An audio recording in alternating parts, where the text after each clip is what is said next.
ఓరి నాయను సోకు షాకు కొట్టిందమ్మో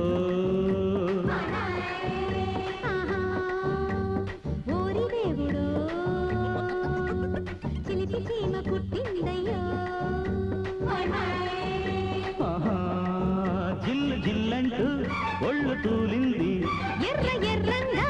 దిగ్గు కందింది వెన్న ముద్దల్లే గుద్దుకున్న చిన్నదాని వన్నెదాడికి కన్నె వంపుల్లో సత్తుకున్న చిన్నవాడి కన్ను వేడికి ఓరి నాయను సోకు షాకు కొట్టిందమ్మో